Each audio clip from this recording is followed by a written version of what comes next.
to get her to jump off a bridge ever, but now she's volunteering to go with you. What's your secret? Well, I'm probably 30 younger than you are. You probably are, actually. You pretty much are. Now, at the same time, Seth, we do like to be able to do a few tours here. So maybe 4 here and maybe about 6 or 7 in Australia. That would make a decent package, don't you think? Yeah, I would love that. Nice. I've never. It's one of the few.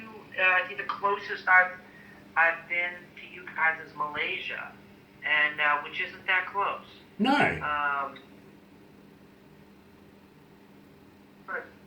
Places I have yet to step foot on.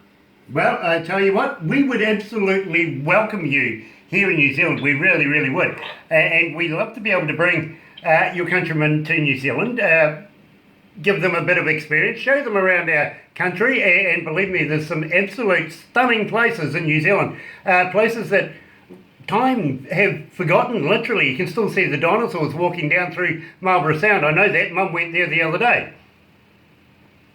Oh, that's wonderful. I'll bring you some maple syrup from some trees in my backyard.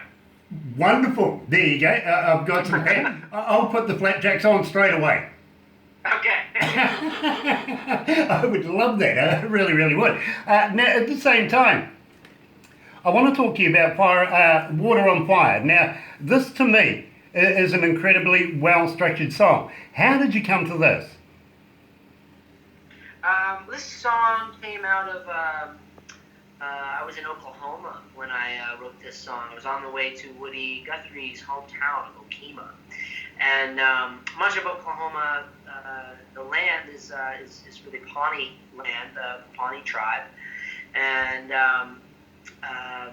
over time it has been stolen from them and then with things like fracking. So the last time I was in Oklahoma, I was experiencing all these earthquakes. And Oklahoma is very far from a fault line. So this was that song, and just in the style of Woody Guthrie, I tried to write this from the perspective of someone who just so and didn't really have a choice, and a farm that was inherited from grandfather to grandfather, no longer grow crops. You know, I have a little soft spot myself for the Indigenous American. I really, really do. I'm not going to tell you why, but at the same time, I kind of remember something not so long ago about a pipeline going through Native American lands and fracking involved and everything like that, with major protests just a few months ago, I think it was, that we've been reading about it. It seems to me that the attitude to the Native American really hasn't changed from way back in the day of Sitting Bull and those guys. No, I think it's one of the worst things about my country's policy is systematically, I think it looks much like an ethnocide to me. And then everything that we're up against as a species right now, as far as what's happening to our planet, what's happening to our resources, there's really one group of people that we need to listen to, and it is the Native Americans, because they seem to have worked all this stuff out. We keep tripping on ourselves. Well, exactly. Let's not forget that the Native American, no matter which tribe it is, are all about the land, the sea, and the air. It's all about the earth themselves and what they don't take from it, but what they live with, if you know what I mean. I think systematically we've forgotten that golden rule. Yeah, absolutely. Well, I think civil is pretty arrogant. Consistently. Yeah, it can. This song, I try to tool to communicate with. You know, in Massachusetts, we're not on a fault line, so I like it because it's affordable. But I didn't see the effects that it has on our environment until I saw it. And there's a reason that this stuff is happening in places like Oklahoma and Pennsylvania and Texas, and it's not happening in California and New York yet.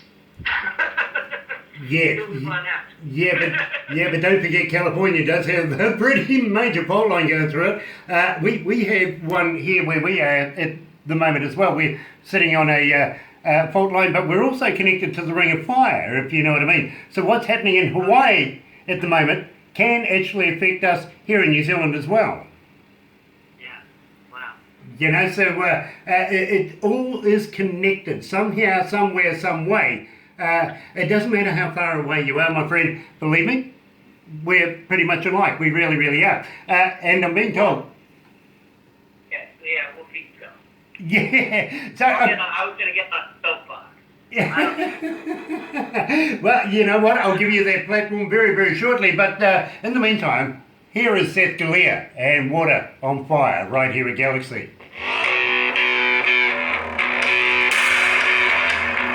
I love this track. Love this track.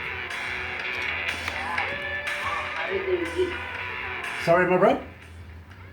How did your dad and your mother meet? I have absolutely no idea, to be honest with you, my bro. All I know about my parents, and this is very, very simple.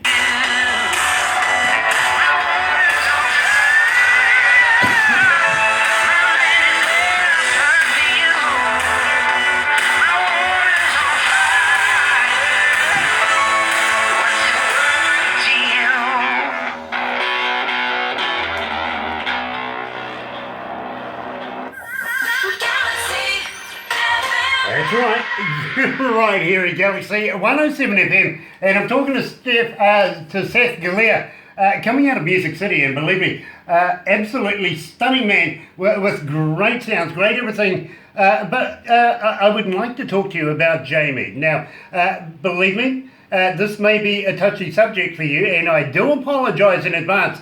But I think he's been a huge influence into your music just recently that I feel that he needs to be rewarded with recognition. Say that again? He's been a huge influence in your music so far. I do feel that he needs to be rewarded with recognition for everything you've done. So tell me a little bit about Jamie. Yeah, well, Jamie was my oldest brother. He would have been 32 this January. He passed away a couple years ago due to a pretty intense seizure disorder called Lennox-Gastaut syndrome. And he was born with autism. He lived nonverbal. There was a lot of seizure activity, so we kind of he never was able to develop speech. But he said a lot in his own way. One of the most profound things that happened in my life was my parents' idea that 18 years old, one of my chores would become waking my brother up every morning at 6 a.m. and getting him showered, giving him a bath, and giving him breakfast, and then I'd get ready and head off to school. And it was, I mean, anybody who has to take care of someone's, personal care, and that it is love. It is the highest form of love in action. And then his gift to me was the ability to learn what not saying says, how to read his body language and empathize what he was saying without having the words to say it. That single-handedly made me a completely different songwriter. It gave me a completely different set of skills to observe the situation with. And so I often refer to him as my greatest non-musical influence in that case. And I think his death has equally informed the questions I'm asked. I don't think I know any more than I did when I was giving him breakfast when he was alive. But I do think his death has allowed me to ask better questions of myself and of things like afterlife and meaning and spirituality and all of those things end up mixing into words and a lot still doing. Well, I am so pleased that we were able to inform people about that. It shows you a little bit about yourself and an insight into your life. And I want to let you know that since we've been playing this particular song, it has taken you to number one in the male artists here at Galaxy 107 FM, and it may be the wrong place to put it, but in the blues section of all places. And we absolutely love this. We play this in the breakfast show as well. And I'm talking, of course, about The Next Right Thing. Now, but before we actually get to that, I've had a little communique here coming out of Australia, out of Cairns, Australia, and one young lady over there. Every interview we ever do, believe me, my friend, she only ever asks me one question, and she says, Grant, please ask Seth. Seth, what's your marital status? My marital status? Well, I recently, this January, I got engaged to a woman who I've been seeing for a number of years now, and she's wonderful. Her name is Sophie. We've been living together for a few years already, and she was yelling at me because I didn't clean the wine glass very well, and so she was showing that to me, sort of reprimanding my carelessness, and I had the ring in my back pocket, and I figured, well, while she's upset, I might as well put a plug in this. And then the running joke all weekend was, I was like, honey, you gotta stop getting mad at me. I can't ask you to marry me every single time. I love that. That is absolutely stunning. So I want to talk to you about The Next Right Thing. Now, how did you come to this? Because believe me, 47,000 requests since we've started playing it. It's just nuts. It is absolutely ridiculous. It takes you to number one in the blues section. I want to know all about it. Well, this song is a perfect result of inspiration meeting laziness at the same time. I had all my equipment, normally when I have the idea for a song, I naturally will go pick up a guitar, or I'll go sit down at a keyboard. All that stuff was in the car because I was going to be leaving for tour the next morning. And I had this idea of a line, do the next right thing or the next thing right. And all I had as an instrument as I was lying in bed was my headboard. So it just became a rhythmic pulse. And, we added things to it, but it was the first one of these songs. Every album I have a song that doesn't have any instruments. And this was the first one of those kinds of songs that I wrote. And I think it was a different part of my voice that I was finding. Right, you know something, I can relate to the headboard thing, but every time I play the headboard, my next door neighbour looks at me funny. Yeah, well, you're just not doing it right. Oh, yeah, I think I'm doing it absolutely fine. So you're right here at Galaxy 107 FM. Here is Seth Glier, the next right thing.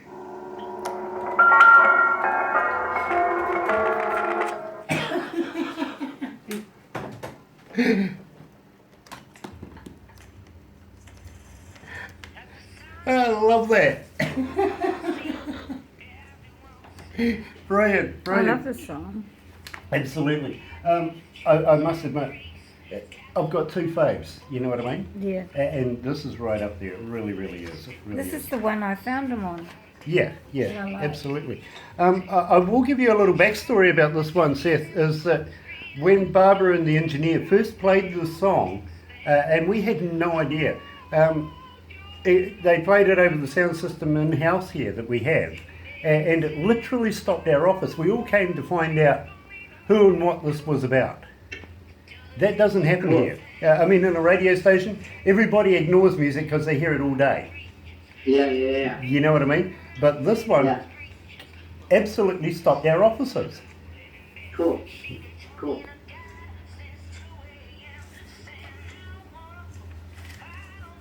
Now, I'll wrap this up after the Seth, but please don't go anywhere just yet because we'll do a very, very quick snippet video that we'll put on our website as well. Because believe me, we get so many nosy people in there, they just like to go and explore our website, you know what I mean? So we'll put that in. We will send you everything that we've done so that you have a copy for yourself as well. That'll probably be in a day or so as well. Oh, better get back to it. Yeah. Stop yakking. Better stop yakking. Yeah. Right there. Yeah, okay, I know, I'm a gas bag. I almost got caught out there, to be quite honest. Sorry about that, Seth. To be quite honest, I was way too busy talking to you, then keeping an eye on everything. Suddenly I get these frantic waves at me going, look at the time. Of course, it is 1 away from 12 o'clock at 13 degrees. We've gone up another degree, heading for that high of 16. It is Wednesday, May 30th. And just talking to Seth Glier right now about all of his music, and of course we're talking Grammy nominated and absolutely applauded across the board. Seth, just wondering though, if we give you some lines, how would you like to do a couple of voiceovers for us, maybe a couple of stingers, liners, I'm not sure what you would call them over there, that we could play here with us as well, because we would love to be able to have you do that. At the same time, coming into summertime now, just wondering, have you got anything planned for the summer? Have you got any festivals going on? Yeah, I'm doing some festivals in the States and doing some touring, heading for a wedding. That's all my agenda. Nice. And I wish you all the best with the wedding. I hope you haven't proposed again. I haven't had to. I haven't gotten to that much. Very cool. You know, it could get expensive doing that many times. I've actually done it twice.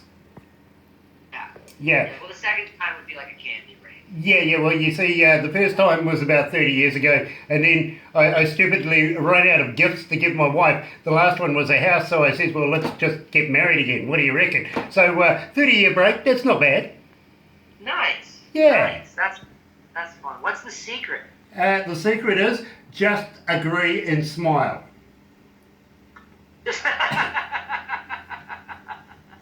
Cool. That's the one, absolutely. Happy wife, happy life, literally. So agree and smile. Okay.